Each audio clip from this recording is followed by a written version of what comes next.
Ferrari are amongst the teams expected to bring upgrades to the Emilia-Romagna Grand Prix at Imola, just an hour drive from the Maranello base. Carlos Sainz has teased that Ferrari already have a one-tunnel car better than the one that helped Charles Leclerc to his near-record-breaking start to an F1 season.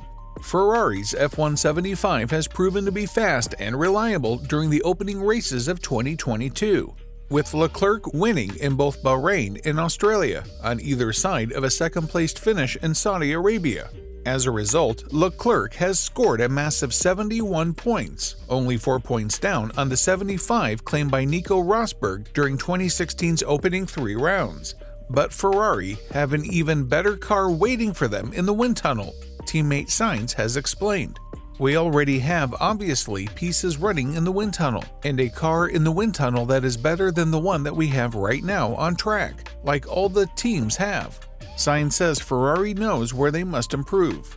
Besides some minor issues on Sainz's side of the garage, Ferrari's near-pristine reliability has been one of the strongest weapons in the armory. With upgrades expected to arrive at Imola, albeit non-major ones, Sainz pointed to top-end speed remaining Ferrari's weakness in their fight against Red Bull. We are focusing as a team to try and improve a bit the top speed, to try and be able to fight them a bit more face-to-face in the race, because they definitely looked very strong in Jeddah, he continued.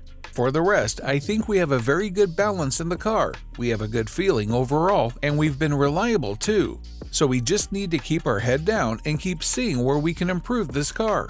Sainz, Red Bull, and Mercedes are still favorites. Ferrari could end the upcoming Emilia-Romagna Grand Prix weekend on home soil in Italy, having further extended their already healthy lead at the front.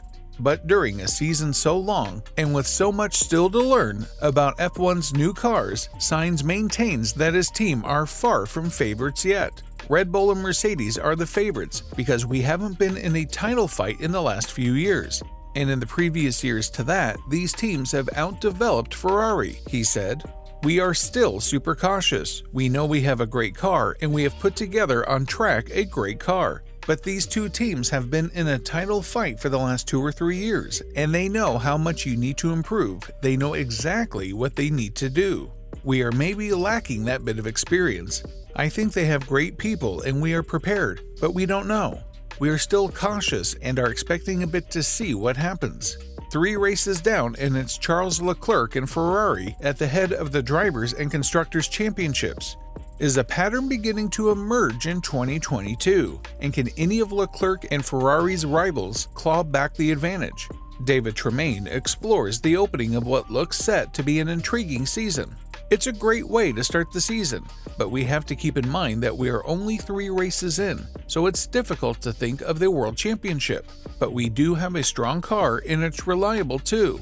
I hope it stays like that, because we can't afford to relax at any moment and have to stay on top of things, most of all on development. But if all that happens, then maybe there is a chance that we can think about the World Championship after that. That was Charles Leclerc's wise take on his second victory of the year in Melbourne last weekend, which boosted his lead in the World Championship while suggesting that the Ferrari F175 is the car currently best suited to different types of track. And he was quite right too. Not least because there are another 20 races still to come. Remember how well Emerson Fittipaldi started in 1973 with 3 wins, a second and 2/3 in the first 6 races, only to lose out eventually to Jackie Stewart as the season progressed? I mention that year particularly because Emo's campaign was comprised by having a very fast teammate Ronnie, since the team members were disputed leaders and he believed his own time would come. This year, the only driver in the top 3 teams that I see willingly doing that is Sergio Perez. That's one advantage that Max Verstappen carries, as Mercedes will allow Lewis Hamilton and George Russell to race one another, as will Ferrari and Charles and Carlos Sainz, at least up to a point, as a title is so crucial to them.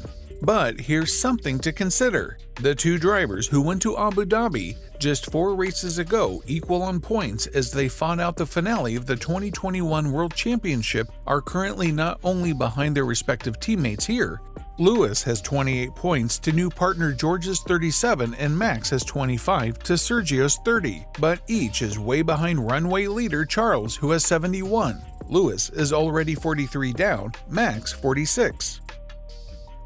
After the first two races, the glitch in Bahrain notwithstanding, Red Bull could comfort themselves that they were way ahead of Mercedes and pretty much on a par with Ferrari pace-wise. But around Albert Park, the Ferrari haterball speed in quali as might have been expected as Red Bull struggled to find the optimal balance, but also in the race, where traditionally Red Bull is always, that was a real black eye. And only the second intervention of the safety car put Max back into contention as he battled a grained front left medium Pirelli tire. If only we all got $1 every time a driver has fallen back on that politically correct adage, we win as a team and we lose as a team. It is, of course, the right thing to say because it's one of racing's truisms. No single person is responsible for a team's success or failure on the racetrack, given that it takes more than 1,000 people in the biggest teams to design, assemble, prepare, run, and develop the cars.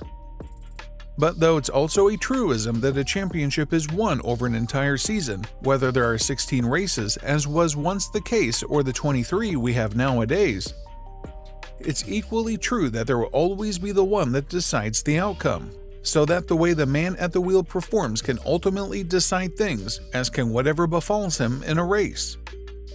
Ferrari brought its first update of the Formula One season of the Australian Grand Prix, trialing the diffuser on Charles Leclerc's car during Friday practice, but it didn't race it. We tend to expect today's heroes to be diplomatic saints, which is naive in the extreme given the way that the adrenaline will be pulsing through their veins, especially after sudden failures has blighted their day. Of course, I get why you don't slag off all the people that have worked so hard to get you to that point. But at the same time, I can see why in tough circumstances it can be hard to match your mouth to what your brain is thinking.